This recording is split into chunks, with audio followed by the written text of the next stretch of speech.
आप लोगों ने देखा होगा कि बहुत लोग पूछते हैं सर मेरा बैंक अकाउंट लेयर में फ्रीज है। उन्हें लेयर का मतलब नहीं पता होता लेयर क्या होता है, first layer, second layer, third layer, fourth layer. Hi दोस्तों, स्वागत है आप सभी का मेरे यूट्यूब चैनल पे। दोस्तों, आप लोगों ने देखा होगा बैंक अकाउंट फ्रीज से रिलेटेड आपको बहुत सारी प्रॉब्लम का सामना करना पड़ता है। सबसे पहली प्रॉब्लम तो यही आती है कि आपका बैंक अकाउंट फ्रीज हो जाता है और आपको पता नहीं चलता है कि आपका जो बैंक अकाउंट है वो कहाँ से फ्रीज है, क्योंकि बैंक वाले भी आपकी कोई हेल्प नहीं करते हैं। और बैंक वाले अगर आपकी हेल्प करते भी हैं तो बस आपको ये बताते हैं कि सपोज आप रहने वाले गुजरात के हैं और आपको बता देते हैं कि आपका जो अकाउंट है वो केरला से फ्रीज है। आपको कोई भी डिटेल्स नहीं मेंशन करते हैं कि कितने का डिस्प्यूट है, क्या कंप्लेन है, या क्यों आपका अकाउंट फ्रीज किया गया, मतलब कुछ भी आपको नहीं बताते हैं। तो आज की वीडियो में मैं इसी के बारे में आपसे बात करूंगा। तो चलिए जल्दी से वीडियो को शुरू करते हैं। दोस्तों, कभी भी अगर आपका बैंक अकाउंट फ्रीज हो जाता है तो सिंपली सबसे पहले आपको बैंक जाना है और बैंक से कांटेक्ट करना है कि आपका जो बैंक अकाउंट है वो क्यों फ्रीज हुआ है, क्या रीज़न है जिसकी वजह से आपका जो बैंक अकाउंट जो है वो फ्रीज कर दिया गया है और आप जो अपने पैसे को यूज़ नहीं कर पा रहे हैं, आप पैसे को डेबिट नहीं कर पा रहे हैं। क्रेडिट तो हो रहा है लेकिन पैसे को आप डेबिट नहीं कर पा रहे हैं। तो सिंपली आपको उनसे डिटेल्स लेनी है कि आपका अकाउंट क्यों फ्रीज किया गया है। तो ऐसी हालतों में देखा गया है कि बैंक वाले आपकी कोई हेल्प नहीं करते हैं। बैंक वाले बस ये बताते हैं कि हमें ऊपर से ऑर्डर आया था कि आपका बैंक अकाउंट अनफ्रीज ना किया जाए, इसे फ्रीज ही रहने देते हैं क्योंकि साइबर कंप्लेन हुई है। और आपको प्रॉपर डिटेल्स भी नहीं बताते हैं कि किस साइबर सेल से फ्रीज हुआ है। वो कहते हैं हमें नहीं पता है, साइबर सेल से जाइए पता करिए। तो देखिए, अगर बैंक वाले कभी भी आपके साथ ऐसा कुछ करते हैं तो बैंक का कर्तव्य बनता है कि आपको जो है प्रॉपर डिटेल्स उनको देना पड़ेगा। इन दैट केस आप उनके ऊपर कार्रवाई कर सकते हैं, आप उनकी हायर अथॉरिटी से कंप्लेन कर सकते हैं। अगर हायर अथॉरिटी भी उनकी नहीं सुनती है तो आप आरबीआई में उनकी कंप्लेन कर सकते हैं। और अगर आरबीआई भी आपकी हेल्प नहीं कर रही है तो सिंपली आप नज़दीकी साइबर सेल जाके अपने अकाउंट से जो रिलेटेड जो भी डिटेल्स है वो ले सकते हैं कि आपका जो बैंक अकाउंट है वो फ्रीज कहाँ से हुआ है। तो साइबर सेल ज़रूर आपकी हेल्प करेगा। इन दैट केस अगर और भी कोई इशू आता है, आपको डिटेल्स नहीं मिलती है, तो आप हमसे कॉन्टैक्ट कर सकते हैं। हम कोशिश करेंगे कि आपको जो है प्रॉपर डिटेल्स दिला सकें और आपका जो बैंक अकाउंट कैसे अनफ्रीज होगा उसका हम पूरा प्रोसेस आपको समझा सकें कि आपका बैंक अकाउंट कैसे अनफ्रीज होगा। अब दोस्तों, अगर बैंक वाले आपको डिटेल्स दे भी देते हैं कि आपका जो बैंक अकाउंट है केरल से फ्रीज है, आप रहने वाले गुजरात के हैं, तो अब गुजरात से केरल जाना पॉसिबल तो है नहीं, तो आप जा नहीं पाते हैं क्योंकि इतना लंबा सफ़र करना आपके लिए पॉसिबल नहीं है। और दूसरी बात, लैंग्वेज का इशू, क्योंकि आप गुजराती में बोलेंगे या हिंदी में बोलेंगे और वहाँ पे हिंदी चलती नहीं है और इंग्लिश बहुत लोगों को वहाँ पे समझ नहीं आती, वो केवल मलयालम ही बोलते हैं। तो आपको बता दें, ऐसे में क्या करना है, आपको कोशिश ये करनी है वहाँ के किसी लोकल एडवोकेट को हायर करना है ताकि आपका जो बैंक अकाउंट है वो अनफ्रीज करा सके। और सबसे पहले आपको वहाँ पे कांटेक्ट करना है पुलिस वालों से, जो वहाँ पे नंबर दिया होता है। बेसिकली बहुत सारे लोग ये कहेंगे सर मैंने तो ये सब ट्राई करके देख लिया है और जब मैं फ़ोन करता हूँ तो वहाँ पे कोई फ़ोन नहीं उठाता, बस ये कहते हैं यहाँ पे आ जाओ तभी हम आपका जो बैंक अकाउंट अनफ्रीज कराने में हेल्प करेंगे, ऐसे करके काट देते हैं। देखिए, सिंपली कभी भी आपके साथ ऐसा होता है तो आप उनको मेल कर सकते हैं और मेल में बता सकते हैं कि सर मेरा बैंक अकाउंट इस वजह से फ्रीज हुआ है और मैंने कोई भी गलत काम नहीं किया। आप उन्हें कोऑपरेट करिए तो मेक श्योर कि आपका जो बैंक अकाउंट है वो अनफ्रीज जल्द से जल्द हो सके। इन दैट केस उसके बाद भी अगर आपका बैंक अकाउंट अनफ्रीज नहीं होता है तो आप हमसे कांटेक्ट कर सकते हैं। हमारी टीम आपका जो है अकाउंट अनफ्रीज कराने में पूरी सहायता करेगी। अब दोस्तों, बात आती है कि आपका जो बैंक अकाउंट फ्रीज हुआ है वो कितने दिन में अनफ्रीज होगा। मेरे पास बहुत सारे लोग कमेंट करते हैं, इंस्टाग्राम पे भी पूछते रहते हैं मैसेज में कि सर मेरा बैंक अकाउंट फ्रीज हो गया है, कितने दिन में आप मेरा बैंक अकाउंट अनफ्रीज करवा दोगे।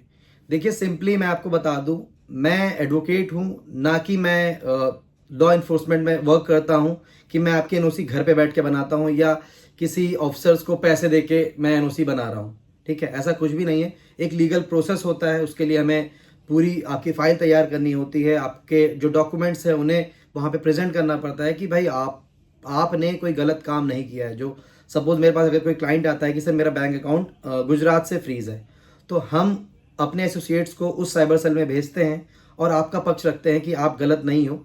उसमें प्रोसेस में टाइम भी लग सकता है और कभी कभी ऐसा भी होता है कि हैंड टू हैंड हो जाता है, लेकिन बेसिकली मान के चलिए 7 से 8 दिन लग जाते हैं एनओसी आने में, क्योंकि उसको वेरीफाई करते हैं जो साइबर सेल वाले होते हैं कि जो मेरा क्लाइंट है वो गलत नहीं है। हम अपना पक्ष रखते हैं पूरी तरह से कि मेरे जो क्लाइंट ने किसी तरह का कोई गलत काम नहीं किया है। सारे प्रूफ साइबर सेल के पास देने के बाद फिर आपका जो बैंक अकाउंट है वो अनफ्रीज होता है।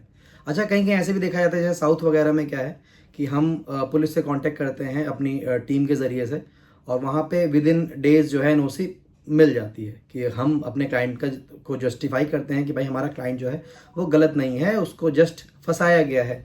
लाइक किसी ने फ्रॉडेंट अमाउंट उसको दे दिया, उसने तो जस्ट ट्रेडिंग की थी, उसके पास सारे प्रूफ होते हैं, तो हम ऐसा अकाउंट को अनफ्रीज करा सकते हैं। अब दोस्तों एक बात और आती है कि जैसे आप लोगों ने देखा होगा कि बहुत लोग पूछते हैं सर मेरा बैंक अकाउंट लेयर में फ्रीज है। उन्हें लेयर का मतलब नहीं पता होता, लेयर क्या होता है, first layer, second layer, third layer, fourth layer. तो दोस्तों आपको बता दूं, फर्स्ट लेयर का मतलब होता है कि सपोज किसी पर्सन ने स्कैम किया है किसी के साथ और डायरेक्ट पैसा आपके अकाउंट में डलवाया है, तो फर्स्ट लेयर में हो गया। लाइक किसी ए के साथ फ्रॉड होता है और आपका अकाउंट फ्रीज है, तो डायरेक्ट फ्रॉड वाला अमाउंट जो है आपके अकाउंट में आ गया, तो ये फर्स्ट लेयर हो गया।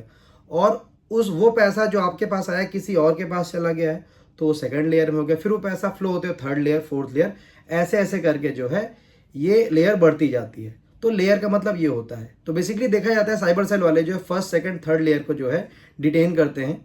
और बेसिकली अगर फर्स्ट लेयर है, सेकंड लेयर है, तो उन्हें देखा जाता है कि कोर्ट से नोटिस भी आता है कि आप यहाँ पे प्रेजेंट होइए और अपना पक्ष रखिए कि आप गलत नहीं है, और आपका अकाउंट अनफ्रीज तभी होगा। तो ये सब चीज़ें देखी जाती है। तो लेयर का मतलब बेसिकली ये होता है। दोस्तों बहुत बार देखा जा रहा है कि जैसे किसी का बैंक अकाउंट साइबर क्राइम की तरफ से फ्रीज है और हमसे कांटेक्ट करते हैं कि सर मेरी हेल्प कर दीजिए बैंक अकाउंट अनफ्रीज कराने में।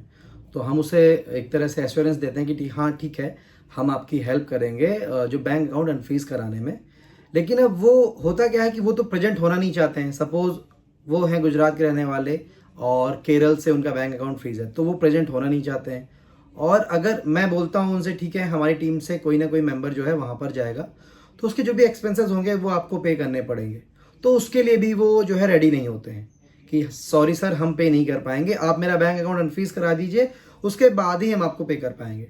तो देखिए दोस्तों ऐसे पॉसिबल नहीं हो पाएगा। अगर कोई भी क्लाइंट हमारे पास आता है तो उसे प्रॉपर जो एक्सपेंस, ऑब्वियस सी बात है एक्सपेंस आपको देना पड़ेगा। अब सपोज मेरा केस है और मुझे अहमदाबाद जाना है या गुजरात जाना है या हरियाणा जाना है, तो मैं अपने पैसों से ही जाऊंगा वहां पे। लाइक मेरा केस है, तो आपका केस है तो आपका फर्ज बनता है कि आपको उसके लिए पे करना पड़ेगा, तभी आपका जो है केस सॉल्व हो पाएगा। फिर तो बात की बात है कि आपसे एडवोकेट कम फीस लेते हैं, ज़्यादा फीस लेते हैं, क्योंकि ऐसा तो कोई निश्चित है नहीं कि एक वकील पैसा ज़्यादा लेता है, एक वकील पैसा कम लेता है। तो उसके एक्सपीरियंस पे डिपेंड करता है, उसके काम पे डिपेंड करता है। कोई ज़बरदस्ती तो कर नहीं रहा है आपसे कि आपको इतने पैसे देने ही पड़ेंगे। आपको सही लगता है तो आप उनसे काम कराइए, नहीं सही लगता तो आप काम मत कराइए। बेसिकली ये है, मैटर करता है कि काम आपका होना चाहिए और आप सामने वाले की बात समझिए कि वो क्या कहना चाह रहा है। दोस्तों मेरे पास बहुत बार लोग क्वेश्चन पूछते हैं कि सर मेरा बैंक अकाउंट साइबर सेल की तरफ से फ्रीज है, तो आप इसे कितने दिन में अनफ्रीज करा दोगे, क्या गारंटी है। तो देखिए इस चीज़ की कोई गारंटी नहीं होती है। आपका बैंक अकाउंट लॉ इन्फोर्समेंट की वजह से फ्रीज किया गया है, तो उसमें हम अपना पक्ष रखते हैं आपके बिहाफ पे कि आप गलत नहीं हो। इन तथ्यों के आधार पे जो है आपका बैंक अकाउंट अनफ्रीज किया जाता है। तो जो ये सिली क्वेश्चंस पूछते हैं प्लीज़ ऐसा पूछना बंद करें कि कितने दिनों में अनफ्रीज हो जाएगा, क्या गारंटी है। तो देखिए एनओसी कोई हम लोग घर पे बैठ के नहीं बनाते हैं, बार बार मैं यही कहूँगा, एनओसी हम लोग घर पे बैठ के नहीं बनाते हैं। एनओसी हम साइबर क्राइम से आपका पक्ष रख के वहाँ से एनओसी को आपके बैंक में भिजवाते हैं। ठीक है, एक प्रोसेस होता है, उस प्रोसेस के अंडर ही हम लोग काम करते हैं और उस चीज़ की जो है आप हमें फीस पे करते हैं। तो इस चीज़ को प्लीज़ आप लोग ध्यान रखिएगा। दोस्तों आप लोगों में से किसी का भी अगर साइबर क्राइम से बैंक अकाउंट फ्रीज है तो वो हमसे कांटेक्ट कर सकता है। और साइबर से रिलेटेड अगर कोई सवाल या सुझाव है तो आप हमसे कांटेक्ट कर सकते हैं। आप हमसे इंस्टाग्राम से भी कांटेक्ट कर सकते हैं, आप हमसे व्हाट्सएप से भी कांटेक्ट कर सकते हैं। डिस्क्रिप्शन में मैं लिंक मेंशन कर दूंगा व्हाट्सएप और इंस्टा का, आप वहाँ पे हमसे जाके कांटेक्ट कर सकते हैं।